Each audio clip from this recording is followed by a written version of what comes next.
Everyone, this is me Akshita. Welcome and welcome back to the video. आपको तो पता ही होगा कि अभी मेरा एनुअल फंक्शन ख़त्म हुआ है, तो उसके बाद से तो मेरी कुछ पढ़ाई हो नहीं रही है।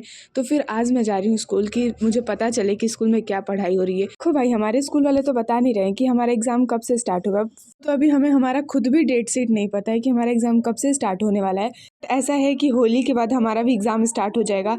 सो उसके लिए मुझे बहुत ज़्यादा ही डर लग रहा है एग्ज़ाम के लिए। 2000 years later. हाँ गाइस, तो मैं आ चुकी थी उसके बाद स्कूल से। एंड भाई मैं अभी आपको बता देती हूँ कि मेरे एग्ज़ाम की कुछ ज़्यादा खास प्रिपरेशन है नहीं। हाँ, तो आपको पता ही होगा कि अभी हमारे स्कूल में था एनुअल फंक्शन, तो उसी में हम लोगों का सारा टाइम ख़त्म हो गया।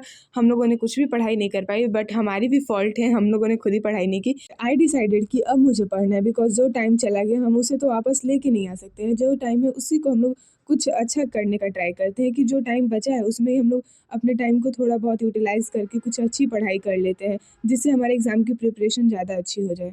आई डिसाइडेड कि मुझे स्टैटिक्स पढ़ना है, मैथ्स का सबसे लास्ट वाला चैप्टर, बिकॉज़ इस चैप्टर में मुझे सब कुछ बार ग्राफ एंड हिस्टोग्राम तो मुझसे हो जाता था, बट एंड फ्रीक्वेंसी पॉलीगॉन मुझसे नहीं हो पाया था।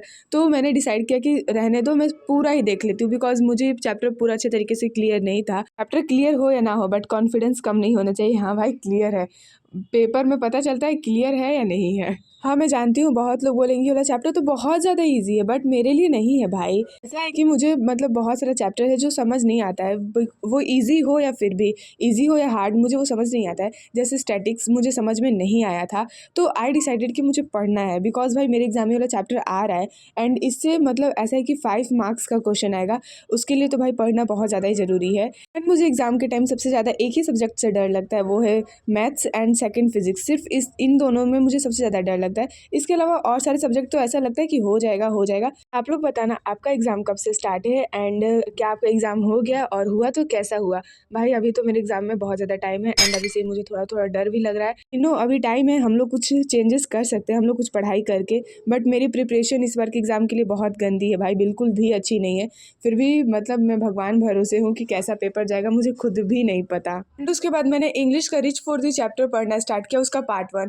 बिकॉज़ मुझे भाई ये चैप्टर ऐसा था कि पढ़ी हूँ मैं पहले, बट मुझे कुछ थोड़ा बहुत याद नहीं है, तो मैंने डिसाइड किया कि इसे पढ़ लेते हैं। उससे हमारा एक बार चैप्टर रिकैप भी हो जाएगा और हमें सब कुछ याद भी आ जाएगा कि नहीं, इस चैप्टर में ऐसी ऐसी चीज़ें हुई थी।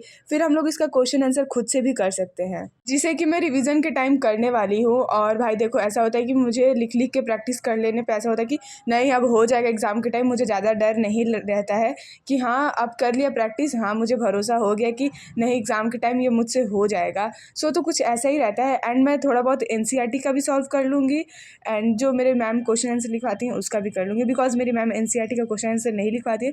एनसीईआरटी का क्वेश्चन आंसर हम लोग खुद से लिखते हैं। तो भाई ये चैप्टर ऐसा है कि मुझे इंस्पायरेशन देता है कि तुम पढ़ो और तुम भी अच्छा कर सकती हो। सो इसीलिए चैप्टर पढ़ने के बाद मुझे बहुत अच्छा फीलिंग आया कि नहीं, मैं कर सकती हूँ एग्जाम में अच्छा।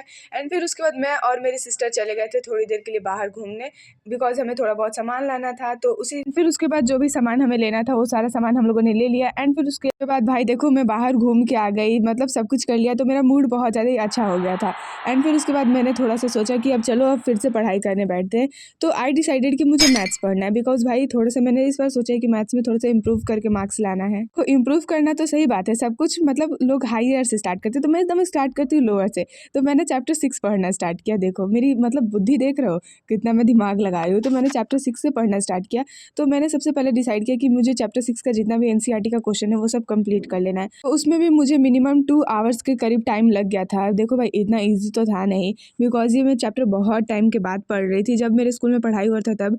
एंड ये चैप्टर हम लोगों ने पढ़ा था टर्म 1 के पहले ही, एंड टर्म 1 के बाद मैं इसे फर्स्ट टाइम पढ़ रही थी। तो मैंने डिसाइड किया कि भाई देखो इसमें थोड़ा सा टाइम लगेगा, बट वी ट्राई कि नहीं हमें कंप्लीट करना है। एंड भाई इसमें मिनिमम 2 आवर प्लस लग गया था। एंड बिकॉज मैं बहुत ज़्यादा धीरे धीरे लिखती हूँ ऊपर से। एंड एक बात और, मैं थोड़ा सा लिखती हूँ फिर थोड़ी देर बाहर घूमती हूँ, फिर लिखती हूँ फिर बाहर घूमती हूँ। एंड भाई इसी तरह मेरा टाइम बहुत ज़्यादा ही इसी तरह मेरा सारा टाइम पास हो जाता है। फिर उसके बाद मैं थोड़ा सा फिर पढ़ाई करती हूँ, इसी की वजह से इसे कंप्लीट करने में बहुत ज़्यादा टाइम लग गया। एंड फिर उसके बाद मैं चली गई थी खाना खाने के लिए, बट मुझे ये नहीं पता कि आज मेरे घर पे खाने में बना क्या था, बिकॉज ये मेरी सिस्टर ने न्यू रेसिपी ट्राई की थी सब्जी की, तो इसीलिए मुझे नहीं पता। ठीक है, फिर बाय, मिलते हैं नेक्स्ट एंड अनदर वीडियो में।